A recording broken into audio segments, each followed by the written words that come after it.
Pernah lihat mobil pick up sayur ngebut bagi dikejar waktu di jalanan?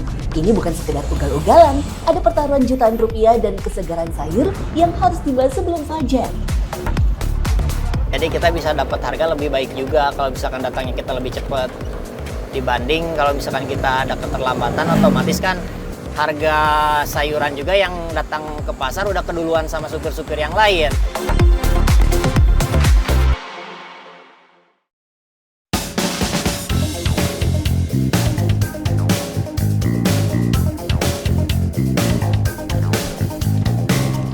Ya, di balik sayur mayur yang terhidang di piring warga Jabodetabek, ada perjalanan panjang yang harus ditempuh.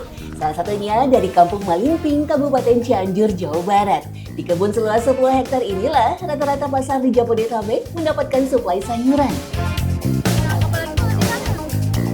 Panen kali ini adalah timun. Sebagai salah satu teman lauk di berbagai menu dan warung makan, timun menjadi komoditas yang sangat menguntungkan.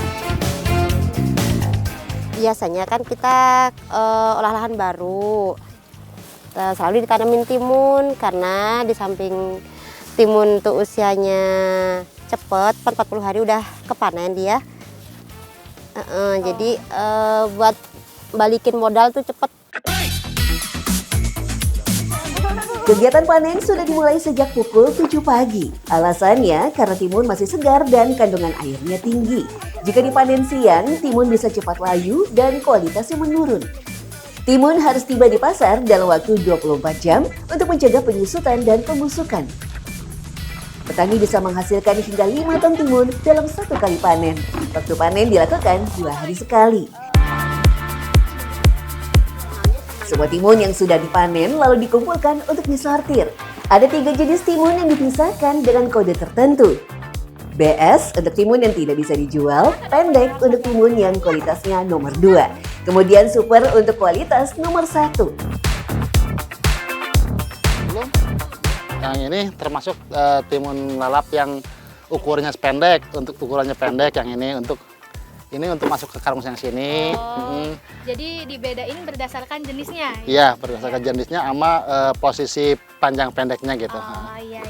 Ngebedainnya gimana itu? Dari warnanya? Dari warnanya juga iya beda, terus dari ukuran juga kan agak panjang yang ini, agak panjang. Ini agak panjang. Agak panjang, warnanya agak beda gitu. Untuk mempertahankan kualitas timun langsung dimasukkan ke karung tanpa dicuci. Kalau untuk saya, timun dipetik dari pohonnya nggak dicuci. Karena kalau nggak dicuci kan dia masih mengandung lilin pelindung tanaman. Jadi kalau nggak dicuci itu menurut saya bisa tahan 3-1 minggu. Kalau untuk yang dicuci, mungkin kan pelindung lilinnya itu udah nggak ada. Kemungkinan besar karena dia lembab, panas, 1-2 hari juga udah kuning. Tanpa pendingin, timun hanya bisa bertahan 1 hingga 2 hari. Selebihnya, warna bisa berubah menjadi kusam dan tekstur kulitnya mengkerut. Jika sudah kusam, harga timun pun terjun bebas. Ya diusahakan kita sebenarnya masuk ke pasar semua walaupun lambat-lambatnya. Kita bertanggung jawab kepada petani, mau mahalnya, mau murahnya, tetap konsisten kita bawa ke pasar walaupun harganya nggak sesuai harapan mungkin. Dari tangan petani, timun pun diserahkan ke pengepul. Berbagai macam panen sayur dari kebun warga akan dikumpulkan di gudang.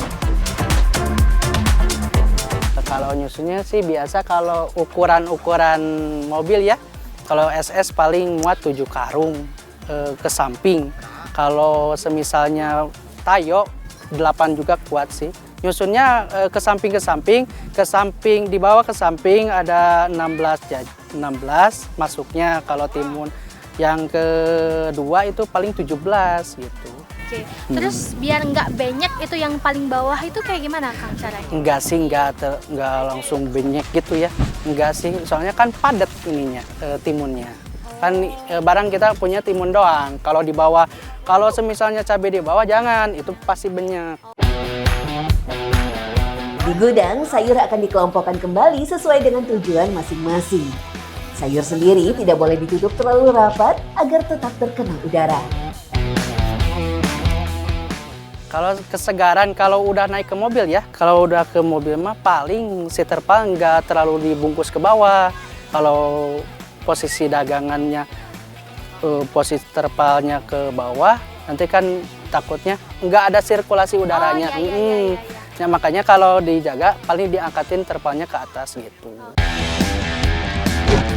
Dari sinilah misi ngebut akan dimulai. Agung sang supir menemani kami akan mengantar sayuran ke Pasar Jati Ungung, Kota Tangerang. Tepat jam 5 sore, Agung setidaknya harus menempuh 125 km hanya dalam waktu 3 jam. Dikejar waktu sih Kak yang utama. Soalnya kan untuk ke pasar itu minimal tuh bisa lebih cepat datang ke pasar, itu bisa lebih meminimalisir harga Kak. Jadi kita bisa dapat harga lebih baik juga kalau misalkan datangnya kita lebih cepat. Dibanding kalau misalkan kita ada keterlambatan, otomatis kan harga sayuran juga yang datang ke pasar udah keduluan sama supir-supir yang lain atau sama pengirim yang lain. Terus lagi kan diambil waktu cepat di jalan itu, karena kan kalau sayur itu kan rawan busuk juga Kak. Baru 3 tahun menjadi supir angkutan sayur, Agung telah pernah menelan pil pahit karena terlambat sampai di pasar. Akibatnya jualannya pun kalah saing. Pedagang langganan sudah mendapatkan stok dari supir dari daerah lain. Berarti kalau kayak gitu dibawa balik lagi ke Cianjur. Dibawa ke Cianjur pernah, pengalaman saya itu. Jadi dibayarnya sama siapa atau besoknya dicoba dijual lagi?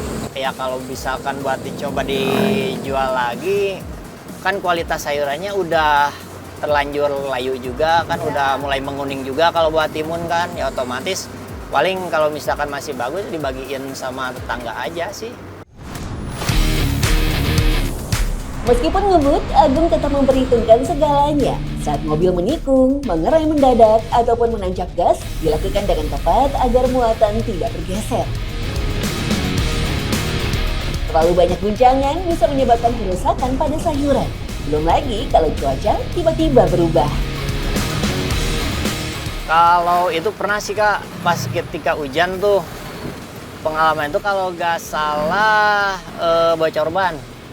Sampai sempet saya itu hujan-hujanan, dongkrak juga di jalan kan, ya mau gimana lagi sih Kak, dijalani aja lah.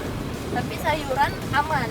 Alhamdulillah aman, karena kan kita juga di packing di gudang, diusahain lah semaksimal mungkin kalau misalkan terkena hujan juga, air diusahain tidak masuk ke dalam terpal gitu Kak.